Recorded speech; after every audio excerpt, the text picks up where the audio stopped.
Hoy visitaremos otro planeta, uno que nos hizo dudar de nuestra ciencia en más de una ocasión.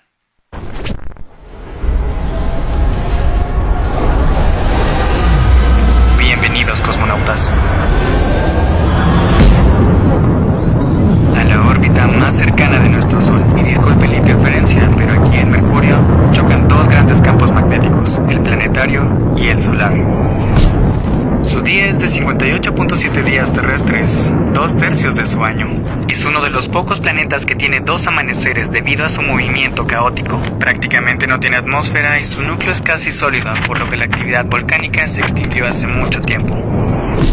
En el día la temperatura media es de 400 grados y en la noche es de menos 170, pero al ser 80% hierro, produce una enorme magnetosfera, lo que le da estos tonos a las tormentas solares por la noche. ¿A dónde quieren ir ahora? Sígueme en mis redes para más contenido. Visitaremos un planeta que reúne los dos lugares menos explorados por la humanidad. Bienvenidos, cosmonautas. Hoy viajaremos fuera de nuestra galaxia y para eso utilizaremos nuestro impulso Warp, con el cual podemos recorrer grandes distancias sin rebasar la velocidad de la luz. Ahora sí, bienvenidos al planeta Océano, un mundo cubierto en su totalidad por un inmenso mar.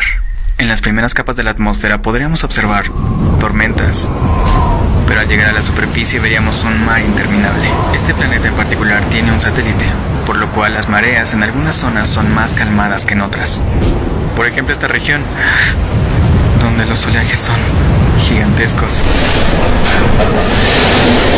y los océanos tengan kilómetros de profundidad. Con suerte o con desgracia, quizá encontremos algo vivo aquí. Aunque por ahora las tormentas están mejor. ¿A dónde quieren ir ahora? Sígueme en mis redes para más. Seguramente muchos de ustedes conocen el territorio de los Estados Unidos. Y son más que conocidas varias de sus ciudades como Miami, Chicago, Los Ángeles, San Francisco o Seattle. Pero ¿sabías que cuando los Estados Unidos se crearon no poseía ninguna de estas ciudades? El territorio original de Estados Unidos se veía así, siendo más pequeño que el territorio actual de Perú. Y seguramente te estás preguntando, ¿cómo hizo Estados Unidos para ser hoy en día el tercer país más grande del mundo si era solo esto? Nuestra historia comienza en 1776 cuando Estados Unidos se declara como un país independiente del Reino Unido. Pero el Reino Unido no reconoció esta independencia sino hasta 1783, cuando se firma el Tratado de París en el que Reino Unido le otorga además varios territorios, generando que Estados Unidos duplique su territorio, viéndose de esta forma. Pero aún con todo este territorio, Estados Unidos quería más territorios del oeste. Y es en 1803 cuando Estados Unidos le propone comprarle el territorio de Luisiana a Francia. Este territorio estaba comprendido entre Estados Unidos y la línea punteada que ven acá.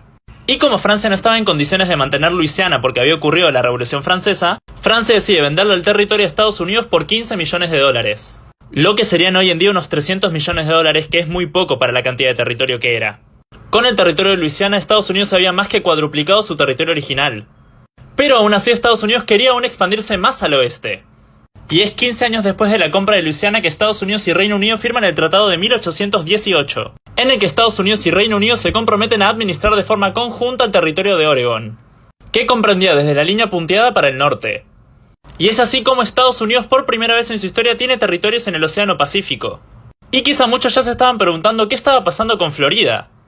El territorio de la Florida junto con los territorios al suroeste de Estados Unidos eran parte de España. Y como Estados Unidos y España no tenían bien definidas sus fronteras, firman el Tratado de Adams-Onis. Y en este tratado España gana los territorios de estas zonas de Luisiana, y Estados Unidos se queda con los territorios de la Florida. Y en 1836 ocurre un hecho que sacude a toda la región del suroeste.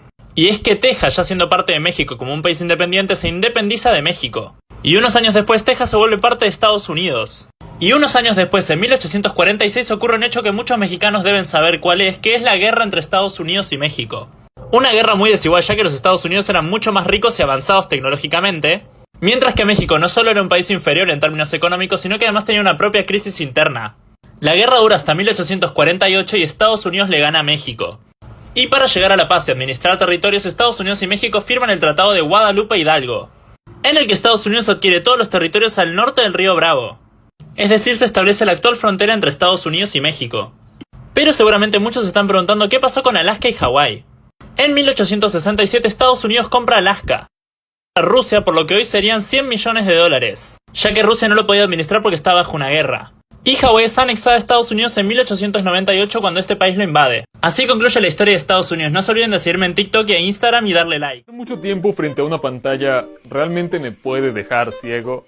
Lo primero que debes conocer es que tienes dos tipos de células en tus ojos, conos y bastones. Los conos te dejan ver colores y los bastones distinguir entre los tonos de luz. Al estar mucho tiempo frente a la pantalla realmente no tiene por qué dañarte las células. Hay muchos artículos que te van a decir que esto simplemente es un cansancio ocular. El cansancio ocular no solo ocurre por estar en la pantalla, ocurre también al leer libros, al mirar mucho tiempo al horizonte o simplemente el estar en un lugar donde tienes que enfocar más la vista. De igual manera que en el futuro vayas a ocupar uno de estos, es genética, no tiene nada que ver si miras mucho el celular. En resumen, para que tu teléfono no llegue a cansarte la vista, tiene una advertencia de que el brillo del teléfono está muy alto. Solo checa eso y listo. ¿Te preguntaste cuál es el departamento más costoso de todo el mundo? Seguramente más de uno debe estar pensando que este departamento está ubicado en Nueva York, Londres, París o Hong Kong. Pero no está ubicado en ninguna de esas ciudades. El departamento más caro del mundo está ubicado en Mónaco, que es la pequeña ciudad-estado ubicado al sur de Francia. Y el departamento más caro del mundo está ubicado en el penthouse de este edificio. Este penthouse tiene 5 pisos y 3.300 metros cuadrados. Y su precio de venta es de 400 millones de dólares. Es decir, las únicas personas capaces de comprarlo serían multimillonarios, ya que ni los millonarios podrían comprarlo. El nombre de este edificio es la Torre Odeon y seguramente muchos se están preguntando por qué es tan caro. Una de las razones por la cual es tan costoso es porque está ubicado en Mónaco, ya que el metro cuadrado en esta ciudad es de los más caros del mundo, llegando a valer 40.000 dólares el metro cuadrado promedio. Otra razón es porque es el edificio más alto de Mónaco y el segundo más alto de todo el Mediterráneo. Y además que el edificio posee todas las prestaciones y comodidades. Pero no te preocupes, si te parece muy caro lo puedes alquilar por 600.000 dólares al mes.